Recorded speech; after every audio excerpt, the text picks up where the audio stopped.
po actually sa amin nangyari. Nakilala namin sa natural. The person who invited us in this company, meron siyang ganitong product na dala-dala lang. Very simple product. Actually, hindi ako na-impress sa itsura niya. So sabi ko pa, parang ang cheap na itsura. No? Pero, yung nag-invite sa akin, ang dami niya sinasabing mga miracle na nagawa ko. To the point na ang dami mga sakit, nilista niya. Halos lahat ng klase ng sakit siguro na makikita mo sa dictionary, sinabi na niya. Kulang na lang bubuhay ng patay. Meron kasi sinasabing may AIDS. Alam niyo po, ang nabanggit ko na sa kanya, naging impression ko agad na express ko, sabi ko sa kanya, sabi ko, alam mo, totoo yan sinasabi mo partner, yayaman ka. Kasi imagine this, wala pang na-invent kong gamot, no? Laban sa diabetes. Wala pang na-invent kong gamot sa buong mundo na para makontra ang cancer, even AIDS, at marami pang ibang sakit. Tapos ito, i-play niya.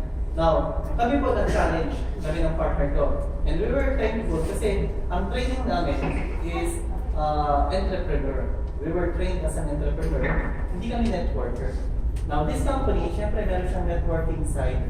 So, ang tendency, kapag kami nag-offer sa amin ng ganitong klaseng opportunity, madalas hindi ako agad-agad naniniwala.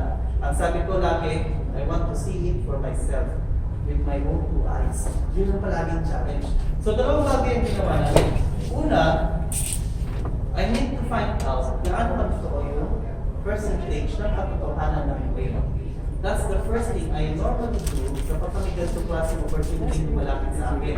Kailangan malaman ko gaano siya, yung truthfulness. Now remember po, maraming company nag-i-exist ngayon, kaliwat kanan, may mga kanya-kanyang product. Lahat ng product po niya maganda. Wala pa akong narinig na company mag-aaya sa inyo, sasabihin mo, sumali ka sa akin, bili ka ng product ko, tatlo na namatay dito. Lahat po yan sasabihin, kulang na lang, bubuhay din ng patay. Now you need to find out gaano kataas yung truthfulness niya. Gaano siya katotoo. Yun po yung unay namin ginawa. And alam niyo po, laking gulat ko.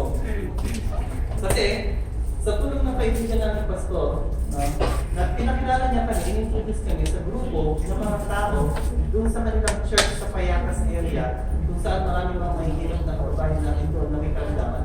Tinest po namin yung product. And doon ko napatunayan na nakakatindig ko lang yung totoo na. Siguro 10 out of 10, mga masaselang kaso pa, dinocument po namin yan, video na namin siya, and nagulat kami kasi talagang may mga nawala yung bukol, meron mga talagang yung bedridden cases, talagang nakatayo, meron mga kaso na pati doktor, sumuko na, sabi wala nang pag-asa, biglang lumakas, bigla.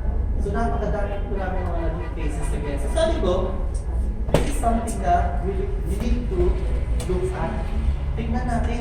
No, yung pangalawang test na ginawa namin dito sa product is trinay namin siyang ibenta. Kasi importante maintindihan nyo rin, pag yung product maganda, no, especially kapag nasa networking company yan, dapat hanapan mo kung may market niya. Kasi kadalasan ng mga network marketing company po may mga product yan, pero hindi naman binibili yung product. A lot of people are buying the dream. Binibili nila yung pangarap, yung pasibat na kitaan, kasi yayaman daw sila, but they are not buying the product. So kami po, ang ginawa namin testing dito is that I want to know kung meron bang bibili, meron bang market. So ginawa namin lahat ng strategy sa pag-market, nag-trying kami, cold calling, telemarketing, Facebook marketing, gumawa kami ng website, door-to-door, lahat ng klase, tangge-tangge. We started from that. And then laking gulat ko po, sa dami kong experience, sa pag-market, sa pag-negosyo, even sa networking, ngayon lang ako nakakita ng isang kumpanya na merong product na yung mga tao pag nabentahan ko na kung tinsikitang bumili ng product sa akin, after several days lang, several weeks, babalik ko sa akin pag naubos yung product, gusto na nila ka ng kwento. Meron ka ng testimonial. Natalaga ko yung mga testimonials na nakukuha ko, nakakataba ng puso. And those are the things money can buy. Alam niyo po yung satisfaction na meron kang magpapasalamat sa iyo, na benta ng mga product, may sakit, natulungan siya. Alam niyo po, pasalamat, dadalang pa ako ng regalo. And sabi ko, there's something into this that we need to do. So kaya yung partner ko, hinaya ko yan, siya kami dito sa Esensa Natural. And then, inaral namin siya, kinausap namin yung mga tao dito. Only few people lang na nakikita namin dito noon, 2014. So, napansin ko na kukunti lang yung mga nakakakilala, nakakaalam ng buwa mo lang, even the company. So, tinanong ko yung mga may-ari, kinausap ko sila, and then sinabi ko, ano ba yung pinakamataas na position? Ang position daw ng pinakamataas is depot. Alam niyo po, 3 years ago, when we were starting, wala kaming pera pang bayan ng depot. Ang depot kasi is 500,000.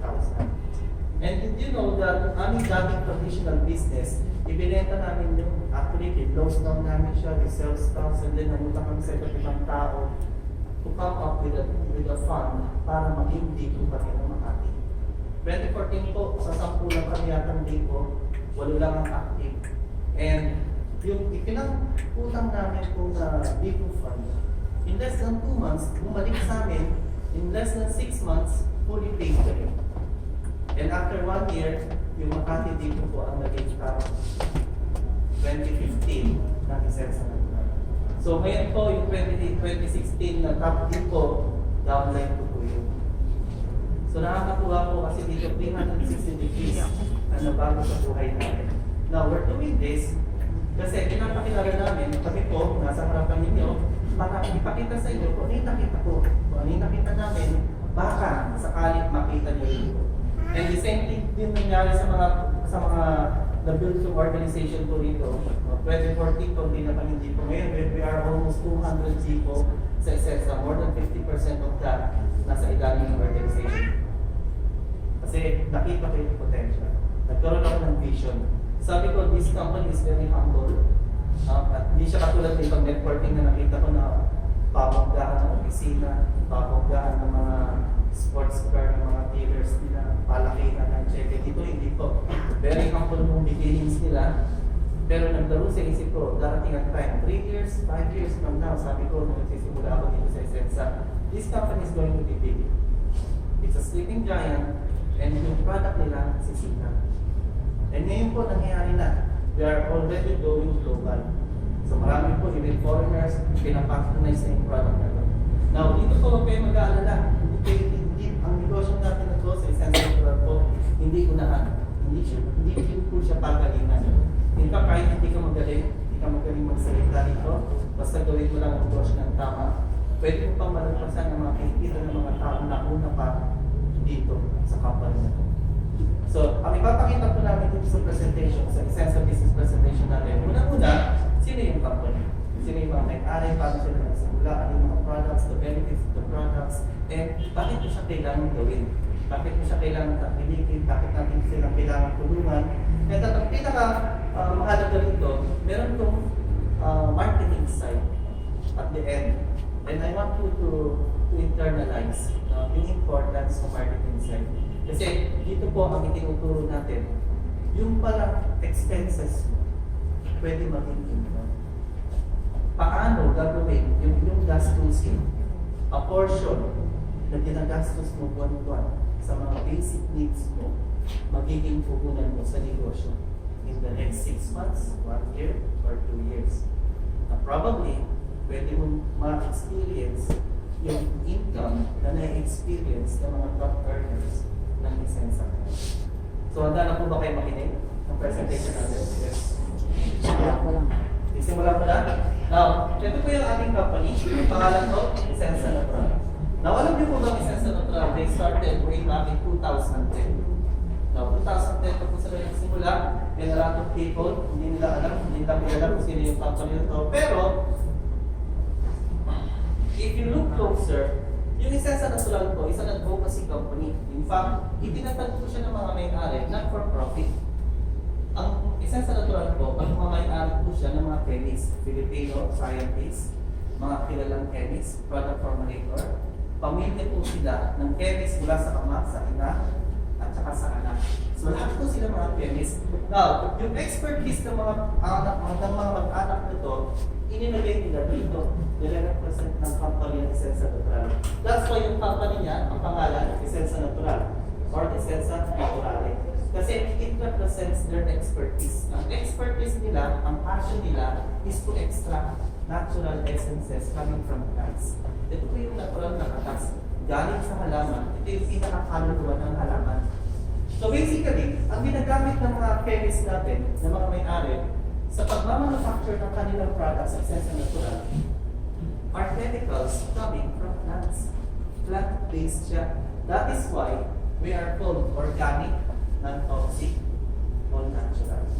So ipinanganak yung konsepto ng ONA. Ito yung kanilang advocacy na gustong ituro sa mga tao na meron palang mga produkto na matatawag natin organic. Pag sinabi organic, living things. Nagsusustain ng buhay. Natural siya. All natural, kumbaga. Kabaliktaran ng organic is yung synthetic, which is a non-living thing. Hindi siya plant-based, hindi siya galing sa anumang may buhay. Nagtitrended pa siya ng buhay. At ang tawag sa kanya, artificial. So we are faced with a choice every day. Kung gagamit ka ba ng product na organic o synthetic. So yun po yung awareness na ibinibigay ng company ng Sensa Natural. Now dati hindi ko po naintindihan yan. Kasi 3 years ago, pag sinabi sa akin organic, pag sinabing advocacy, ang lagi pumapasok sa isip ko, pamayaman lang yun. Kasi hindi naman ako mayaman, especially if you're a breadwinner, maaari kong pakialam sa organic at advocacy. Now ito po yung isa sa mga itinuturo na kultura ng kumpanya na ito. That's why ako po naging passionate ako ituro siya, i-share siya, and I never get tired doing this. Sabi ko nga, kahit hindi ako bayaran, and I will still do this, kahit hindi ako kumikita. But fortunately, the company is willing to pay us. The company is going to pay us based on your effort. Mag-effort ka nila malapit so you get paid this much. Ganito lang ang effort mo, i-contribute mo sa growth ng company, ganito lang din ang kikitain mo. If you don't make an effort, you don't get paid. That's why the company is going to be stable. Tatagal po siya, this is a long-term hold. A company na pwedeng tumagal, pwedeng mapamana ka sa ilang sayang natin. Now, I'm going to show you yung ating advantage. We have this advantage. Ang advantage po niya is meron siyang tinatawag na one total company advantage. The same advantage na meron ang mga foreign companies na MLM or network marketing. Kasi karamihan ng mga lalaki, mga giant MLM companies, meron silang ganito. May sariling farm, sariling manufacturing, in-house ang packaging, and the marketing side, pinamana niya sa tao. The same thing. Now, pero sa isang sa natural po, you have to take note, this is a Filipino company. Na yung mga may-ari, may sariling farm located sa Cavite, Laguna at saka sa Real Quezon. Sila mismo nagkakaroon ng mga raw materials sa ginagamit nila sa pagmamanufacture ng kanilang mga produkto. More than 50% ng mga raw materials natin galing sa sarili nilang farm. Yung iba, pinukuha sa abroad in order for us to be competitive. Kasi kailangan may mga raw materials tayo makuha sa abroad, lalo na yung mga raw materials na hindi improve sa sarili nating lupa. Now, we have those advantage. Kasi yung mga may-ari, they have their own farms. Now, yung manufacturing naman, the owners of the Sensa Natural, nasa 20 years na po sila sa industriya ng pagmamanufacture. They are very well known sa manufacturing industry. Imagine po, for more than 20 years already. So, ang tawag mo sa kanila, toll manufacturer. Marami pong may ayaw ni Sensa, corporation dito. At yung mga owners natin po, they are a part or they own a manufacturing plant. So kapag kayo po bumisita kayo sa mga planta, manufacturing or factory ng mga may-ari ng Sensa Natural, you will see a lot of MLM companies, even mga traditional companies, nagpapagawa ng products sa kanila. And they are doing that for more than 20 years. Now remember, sabi ko nga, ang Sensa Natural is an advocacy company. Meaning, hindi ito yung kanilang bread and butter. The owners, the only reason they put up this company is para magkaroon ng awareness sa tao between the education, yung organic at saka yung synthetic. And also, na-experience ng mga may-ari kasi as a toll manufacturer, maraming mga negosyante lumalapit sa kanila. Gusto magpag-formulate, magpa-manufacture ng mga produkto.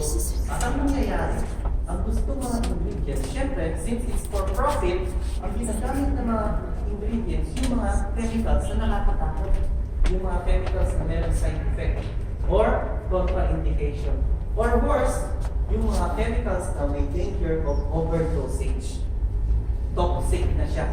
So ano nangyari? Tina-turn down ng mga may-ari yung ganitong klaseng business proposal kahit pinita sila. Kasi hindi na makonsensya na may mga products na lalabas sa market tatangpilikin ng mga tao na may ganitong sangkap. So pinagawa nila, tina-turn down nila. Unfortunately, this is what's happening now. After 6 months, 1 year, yung mga tinurn down nilang company, yung mga tinanggihan nila kung manufacture ng product nasa market. So that's why they thought, why not create our own product? Why not manufacture our own product and i-distribute siya ng sarili nating company? At syempre, yung ating product, tatawagin natin Essensa Natural at i-manufacture lang yan at i-distribute sa tao yung mga product na organic, non-toxic, at all natural. So doon pinanganak ang konsepto niya. Now, yung packaging even is being done under one roof. That's why kayo, you will notice, ang mga produkto natin sa Essensa Natural is very much affordable even to the ordinary average people. Yun po yung isa sa mga na-experience ko. I've seen a lot of giant emerald companies, meron silang pinikerry mga organic products. Now, the problem is, yung mga organic products ng mga ibang companies, especially mga foreign ones, ang gaganda ng packaging, yes, magaganda ingredients, may mga science pa sila, may mga scientists and doctor na nag-back up pa. Ang problem is this, pag pinagpilit siya, lalo na mga ordinaryong tao, imbis na gumaling, nagkakasakit. At ang sakit pa nila, bullsitis, tawag. Cancer sa bullseye. Alam niyo po, basically, ang nangyari, yung mga organic products, dahil pinagalihan pa sila, kahit ano ba sabihin na kagaling sila, hindi siya kaya i-embrace ng maraming tao. Even the rich na hihirapan. Kasi po, napaka-expensive. Now, you will notice sa Essensa Natural, pag naman yung ating product ko, organic na toxic o natural, somehow, highly effective siya. And nakakasingin siya, even ng ordinary tao. And that's where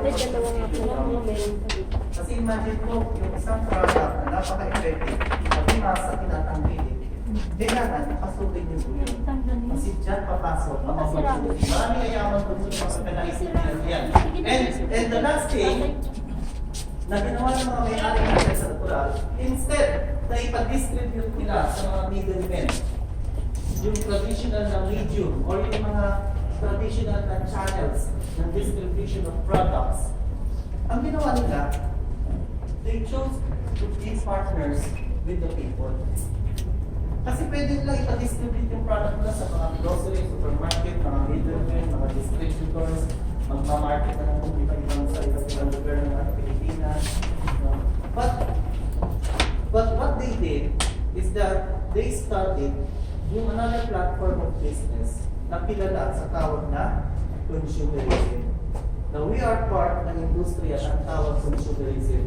Ikaw po, pag maging bahagi ka ng negosyo ng Essensa Natural, ang tawag sa inyo, consumerist. Consumerist. Okay?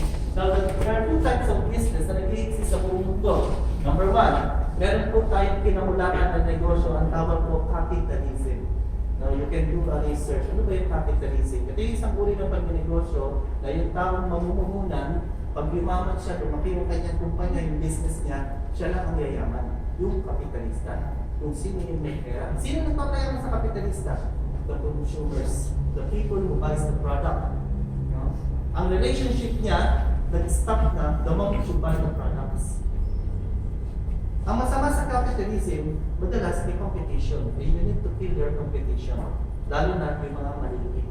So, patayan yan. Patabaan ng isip. Now, meron na invento just a few decades ago na isang uri ng pagnegosyo na yung malalaking university, even abroad, pinag-aaralan na. Ito po yung tinatawag natin consumerism concept.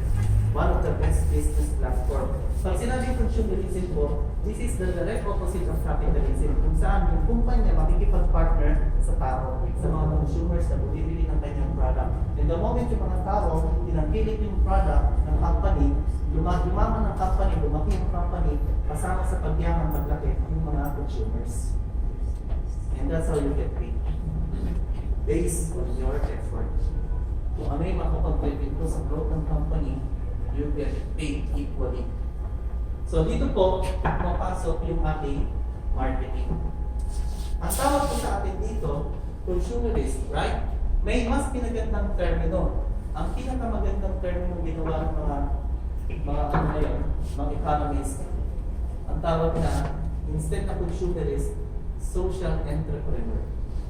So, alam niyo po ang ibig sabihin ng social entrepreneur? Kasi yung nagninegosyo ka not for yourself, but for other people.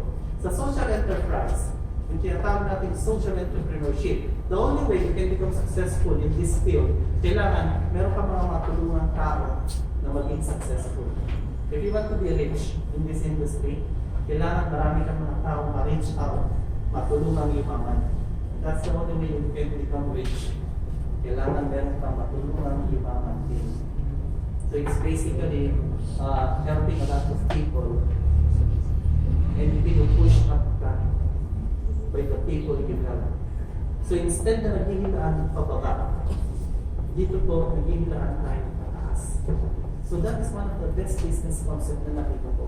I for myself, I make capitalist before, pero nang naiintindihan ko po ito, nahihirapan na ako maghanap ng negosyo na mas maganda pa sa consumerism. So I love being social entrepreneur. Now dito po, pumapasok yung ating company. Ang Essensa Natural, when they started in 2010, isa na ang product. They introduced o market yung tinatawag na organic perfume. So nag-focus sila sa product, and then nagkaroon ng sabon, ng kape, then dinagdagan pa ng mga kung ano pa mga products, mga beauty products, mga paganda products. And in 2012, nilaunch yung ating flagship product. Ito po yung ating flagship product, yung Guamela Mixed Juice. Now this year, nag-launch sila ng another new product, yung ating toothpaste. Nakita niyo yung ating toothpaste na bago? So that is our new product now. Now, ngayon po marami na tayong products. We have more than 40 products sa ating product catalog. At iba-iba na category, may pangkalusugan, pampaganda, personal care, household, even agricultural products. So napakarami na natin pipilihan. Ang ginagawa na po ng company, simple lang. We are trying to create alternative for the people. So, meron ka na palang pagpipilihan, meron kang option, meron kang choice na tinatawag natin. So, makikita niyo po yung mga may-ari, hindi mo matatawaran yung kanilang qualification. And they are Filipino, chemists, scientists, well-known, manufacturer, lahat po yan. Now, ang Essensa Natural po, kakaiba po sa ibang business na may encounter ninyo. Now, if you will notice yung ibang network marketing company, if you talk to them, yung mga nag-network sa ibang company, if you ask them, bakit mo ginagawa yan? Bakit mo pinapang-pilit yung product na yan? Bakit yung company na yan tinutulungan mo? Nakakalungkot ko kasi maraming mga tao ngayon, nagulag sila sa pera. And a lot of people now are motivated by money. And that's how you fail, especially in this field, in this industry. Kapag ikaw, naging motivation mo is only money, you will get lost easily. Alam niyo po dito sa Essensa Natural, ang pinagkaya natin sa ibang companies that we don't focus on earnings. We don't focus on the monetary side. Ang focus dito, hindi na-divert siya sa basic pagtulong sa kapwa. Ito pa yung tinatawag natin advocacy. Now, if you're going to join any company, any opportunity for, you need to ask yourself, bakit? Why you need to do this? Now, ito po isa sa mga tanong na lagi mong tinatanong. And nung napunta ko sa Essensa Natural, ang naging sagot, you do it because of this. It's an unselfish act. Kumbaga, ginagawa mo siya na for yourself. There are several advocacies na pwede mo matutunan, may apply sa buhay mo agad-agad. Now, I'm going to share to you some of the advocacies na ginagawa natin dito. Number one, yung advocacy sa health. Isa sa mga pinaka-importanting advocacy na may tutulong mo sa mga tao is yung paano mag-alaga, mag-respeto, magmahal ng iyong kalusugan. And a lot of people, maraming ngayon po mapapansin mo. Pansinin mo yung paligid mo, mga kaibigan mo, kakilala mo. Maraming ngayon abusado na sa kanilang katawan. They don't actually even care sa kanilang health na. They work hard for the money.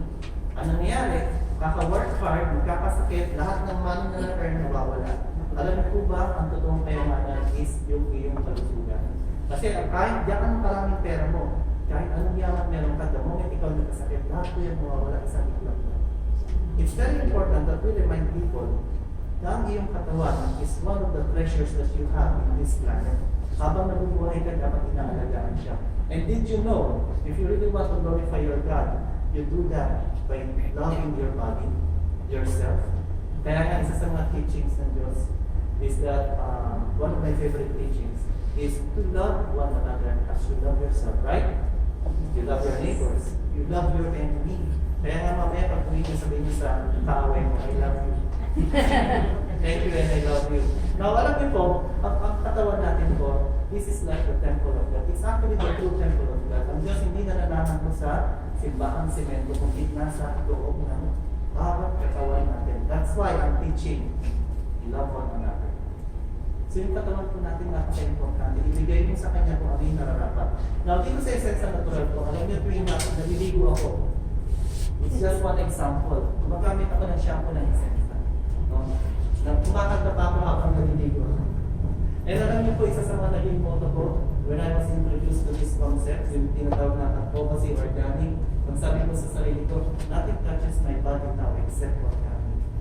Kasi nabuksan yung awareness. So I make it a point to read the labels now. Ano ba yung mga products that can actually harm my body? Bakit ka siya gagawin?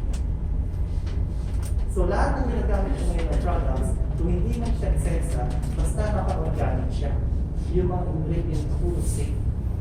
Ang maganda po sa Essence Natural, we now have products from head to foot. No, meron din mga pang inside and outside ng body mo. So kapag gumagamit ako ng shampoo, ng conditioner, ng lotion, ng essence, nagsasabot ako, no? Lahat naman dito naliligo, right? Tasa kami ng naliligo. Nagsasabot. Siyempre, nagsasabot siya, right? Now, dito po, lahat ng ginagamit kong products, kapag essence ang ginagamit ko, lagi nasa isip ko pumapasok sa aking isip. I am doing this for the love of my body. See, that's how you glorify your body. Right? So, yung po isa sa mga advocacy natin. So, ini-introduce natin yung mga bagay that can benefit your body. Pangalawang advocacy dito is one of my favorite. And trending siya ngayon, hindi sa social media, yung environment. Alam niyo po ba ang kliyenta natin na kalungkot? Sabi ng mga scientists 10 years ago, sinabi ng mga scientists, this planet is going to be inhabitable in the next 50 to 100 years unless people change. And we are being faced with a destructive actually, yung nangyayari ngayon na ginagawa ng mismo mga tao. Narinig nyo ba yung climate change? I'm sure narinig nyo yung global warming. Yung ating ozone layer. Now, alam niyo po ba, mag-search ko sa internet, how do you fight climate change? How do you reverse the effect ng global warming? Mag-search ko sa internet, lalabas po iba-ibang solution. And one of the best solutions is actually by switching your product to organic. Kaya maraming mga bansa ngayon, even rich people, they are going green. Kasi kapag gumagamit ka pala ng mga products na organic, instead na magiging part ka ng pollutant ng ating planeta, pagkapatay ng ating kalikasan, pagkasira ng ecosystem natin, you will become part of the solution in saving our planet. So, important pala gumagamit ng mga products na organic. Why? Kasi non-toxic siya. Biodegradable siya. Kaya dapat pala ang gagamitin mong product, yung nagbe-benefit sa health mo, sa katawan mo, at saka nakakatulong pa sa kalikasan. It's that very simple. Now, pangatlong advocacy. Ang advocacy nito is one of my favorite. Yung advocacy ng biofarm. Now, ako po, I myself is a very patriotic person.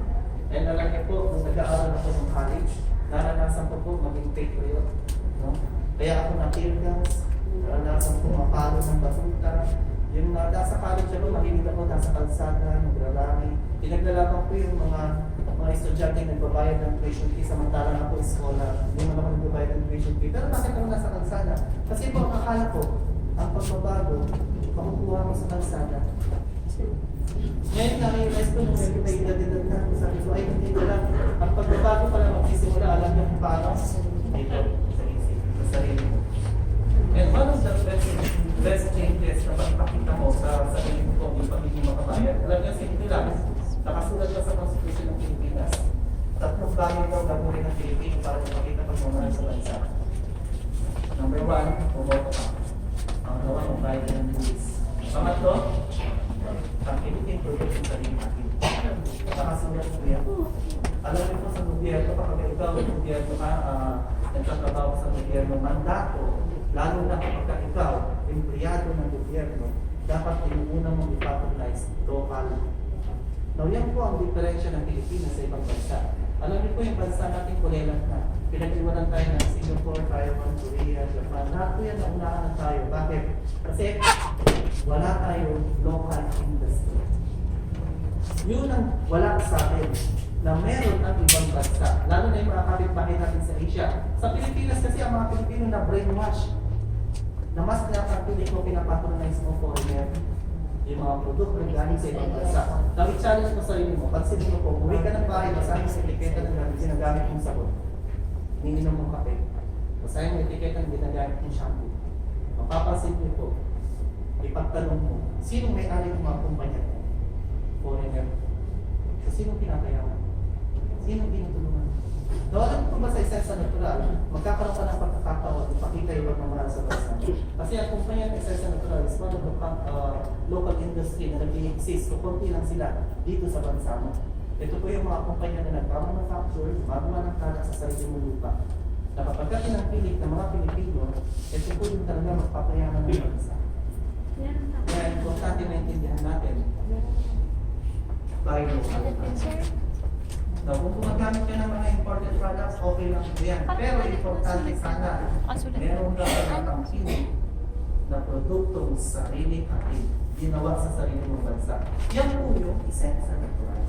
So you can just imagine, ang dami kong advocacy na pwede natin talakayin, pag-usapan.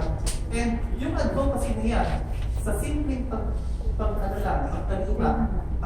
ng advocacy niya, pwede mabago mo kayo. Sabi nga nila, pagbabago mo magsisimula sa sarili mo. Now, if you really want change into your life, kailangan meron kang babaguhin. Babaguhin mo siyempre yung laban ng recipe. Now, dito sa ating advocacy, ginagawa ko itong advocacy na ito. I talk to a lot of people every day, hundreds, thousands of people.